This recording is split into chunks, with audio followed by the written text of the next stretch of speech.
আল্লাহ সবচাইতে সুন্দর গঠন দিয়া মানুষ বানাইছে। ইমামে আজম আবু হানিফা রহমতুল্লাহর যুগে এক ব্যক্তি স্ত্রীকে খুব মহাব্বত করে। স্ত্রীকে ডাক দিয়ে বলতেছেন, তোমাকে আমি বড় মহাব্বত করি, তোমাকে বড় ভালোবাসি, এমনকি তোমাকে বড় আমি মহাব্বত করি। এক পর্যায়ে স্ত্রীকে ডাক দিয়ে বলতেছেন, তুমি যদি চন্দ্রের চাইতে আরো বেশি সুন্দর না হও তাহলে তুমি তালাক। তুমি চন্দ্রের চাইতে সুন্দর বেশি হতে হবে, ছাদের মতো সুন্দর না হলে তুমি তালাক। স্ত্রী আসছেন একটু খালো, আমি উদাহরণটা বুঝাইতেছি আল্লাহ কত সুন্দর করে মানুষ বানাইছেন। ওই বেটাই কথা বলার পরে এবার তো খুব মাথা গরম হয়ে গেছে। স্ত্রী সাথে সাথে পর্দার আড়ালে লুকায় গেছে। ডাক দিয়ে বলতেছেন, আপনার সাথে আমার আর স্বামী স্ত্রীর সম্পর্ক নাই, আপনার সাথে আমার স্বামী স্ত্রীর সম্পর্ক নষ্ট হয়ে গেছে। কারণ আপনি বলেছেন আমি ছাদের চাইতে সুন্দর হতে হবে, তাহলে আপনি বলেন আমি কালো, চাঁদের চাইতে আমি কেমন করে সুন্দর হলাম? এই কথা বলার পরে আলেম উলামাদের কাছে চলে গেলেন ওই লোক। কারণ বিপদে পড়লে আলেম উলামাদের সহবতে মানুষ পাগলের মতো যায়। স্ত্রীকে তালাক দিয়ে দিছে রাগ করে। বলেছেন যে এটা কথা খেয়াল রাখবেন সব সময়, রাগ করে হোক দুষ্টামি করে হোক স্ত্রীকে তালাক দিলে এটা তালাক হয়ে যাবে। আমি এক জায়গায় আমি নামাজ পড়াই, তো সকালে একজন লোক আমার কাছে হাজির হয়েছে। হাজির হয়ে বলতেছে, হুজুর আমার শ্বশুর বাড়িতে গিয়েছিলাম আমার স্ত্রীকে আনার জন্য, তো স্ত্রী আসে নাই বিদায় আমি রাগ করে তালাক দিয়ে দিছি।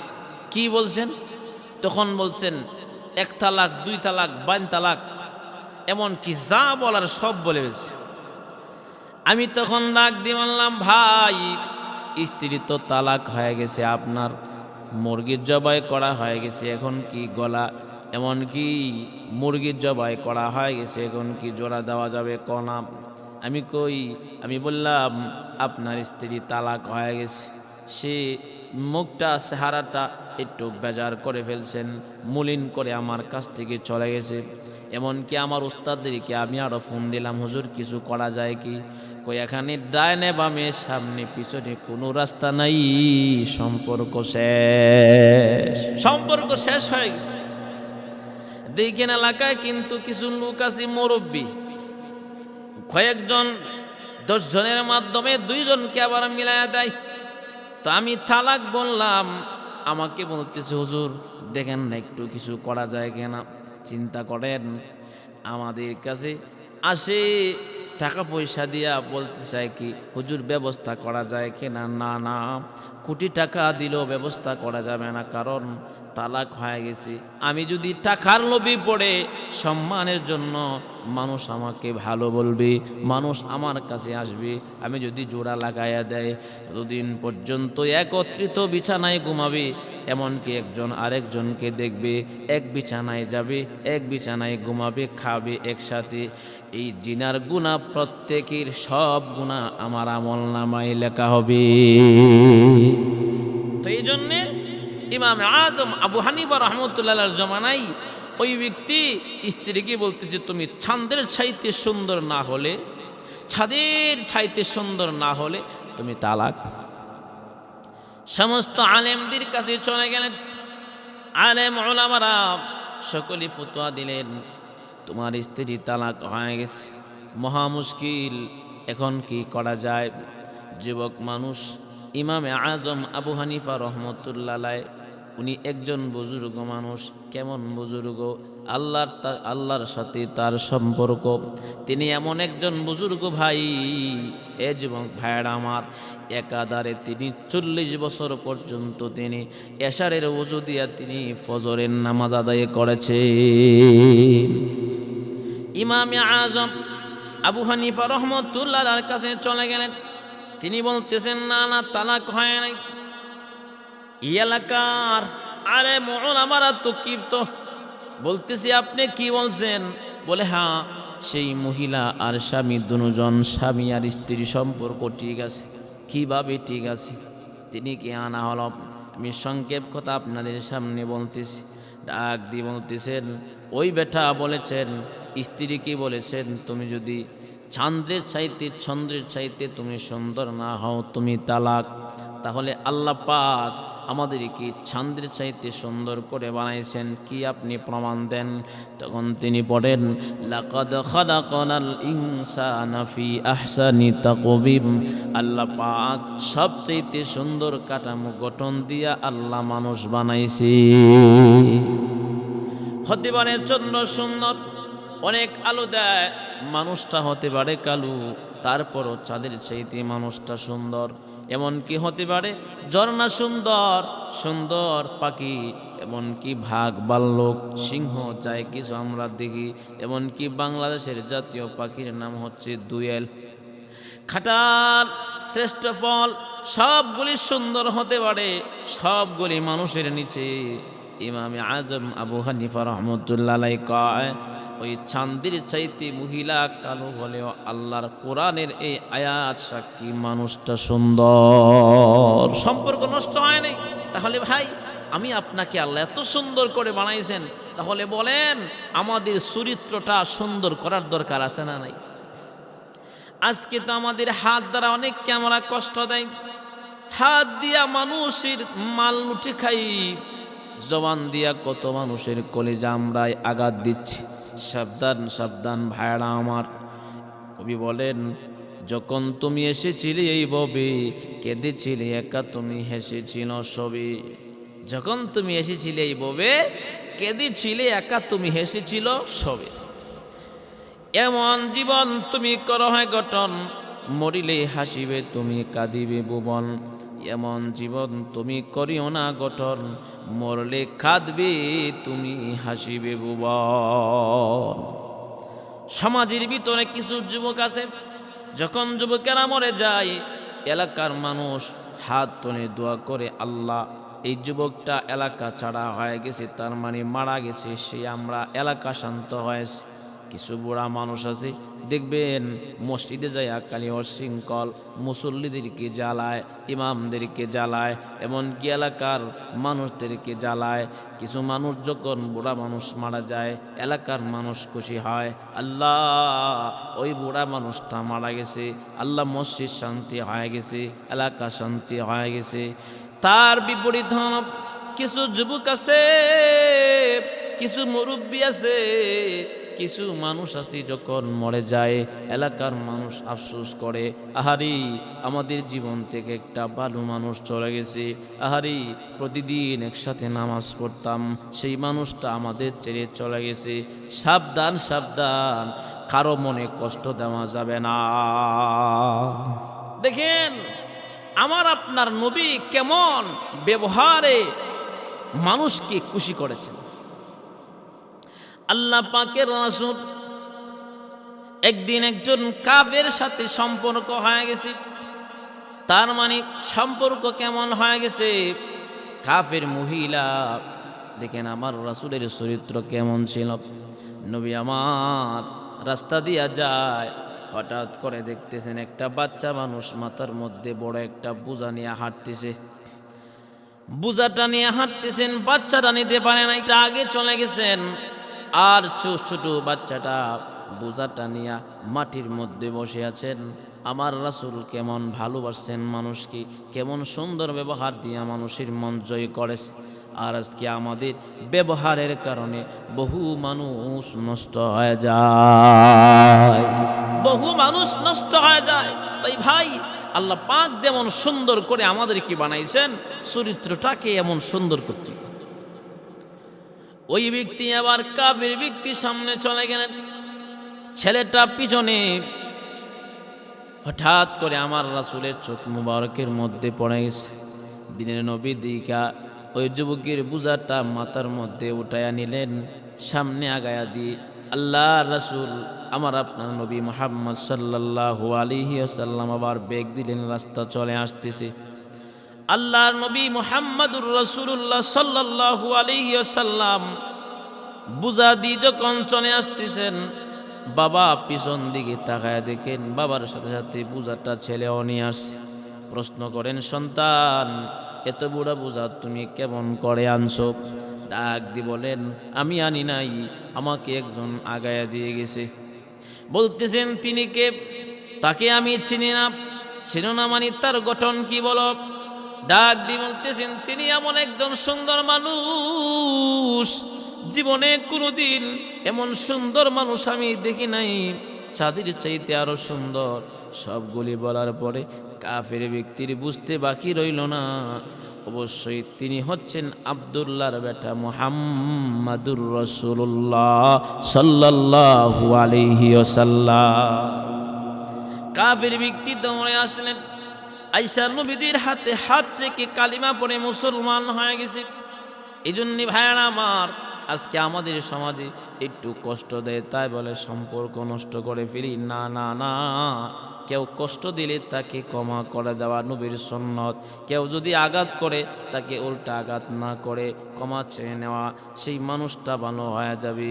এমনকি আপনার সাথে শত্রুতামি করে, আপনাকে সালাম দেয় না, আপনি সালাম দেন আসসালামু আলাইকুম ওয়া রাহমাতুল্লাহ, দেখবেন সেই মানুষটা আপনাকে আক্রমণ করার জন্য উপস্থিত থাকলেও সালাম দেওয়ার পরে আল্লাহর রাসূলের সুন্নতের পাওয়ারে সেই মানুষটা আপনাকে ভালোবাসতে আরম্ভ করবে। তাহলে আল্লাহ পাক বলেন, লাকাদ খালাকনাল ইনসানা ফি আহসানি তাকওয়িম। আল্লাহ তাআলা বলেন সবচেয়ে সুন্দর করে আমি আল্লাহ মানুষ বানাইছি। এত সুন্দর করে আল্লাহ আমাকে বানাইছেন। দেখেন ভাইরা আমার, কত সুন্দর করে মাথাটা আল্লাহ সৃষ্টি করছেন। এই যে দুইটা চোখ আল্লাহ পাক কত সুন্দর করে আমাকে বানায়া দিছেন। হায় হায়, এই যে চোখ আজ পর্যন্ত কোনোদিন কেউ কি চোখ আল্লাহ পাক আমাদেরকে দিছে চার্জ করছেন নাকি?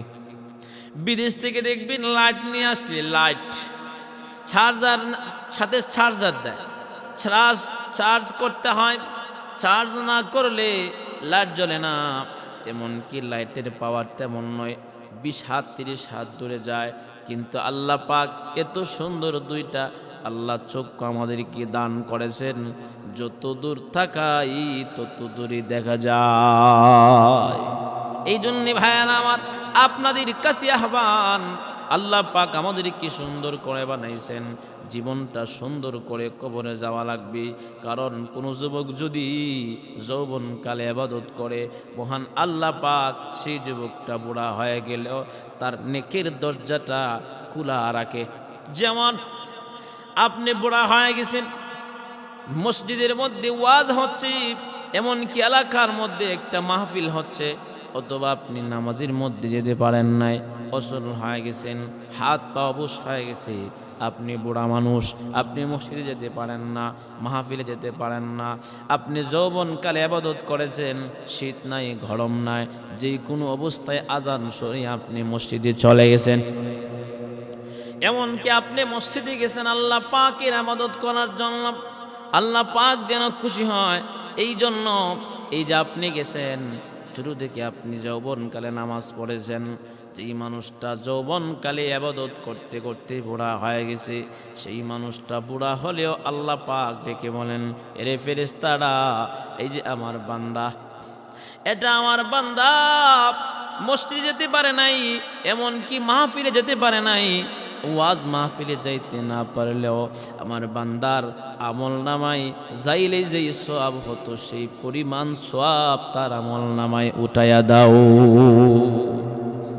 এই জন্যে যৌবনকালে ইবাদত বেশি করতে হবে। যৌবনকালের ইবাদত আল্লাহ পাকের কাছে অনেক দাম। এই যে দেখেন মানুষ অনেকে আছে ভাই নামাজ পড়েন, নামাজ কেমনে পড়তাম, সময় হয় নাই, অনেক বিবাহ করে নাই যুবকদেরকে বলে, যুবক ভাই নামাজ পড়েন, কো হুজুর সময় হয় নাই। না যুবক ভাইরা আমার, নামাজ পড়তে হবে, এমনকি যৌবনকালে বেশি বেশি নেক আমল করতে হবে। যৌবনকালে ইবাদত করলে বুড়াকালে মহান আল্লাহর কাছে দামি হয়ে যাবে। আল্লাহ পাক আমাদের সকলকে যৌবনকালে ইবাদত করার তৌফিক দান করুক। জোরে বলেন আমিন।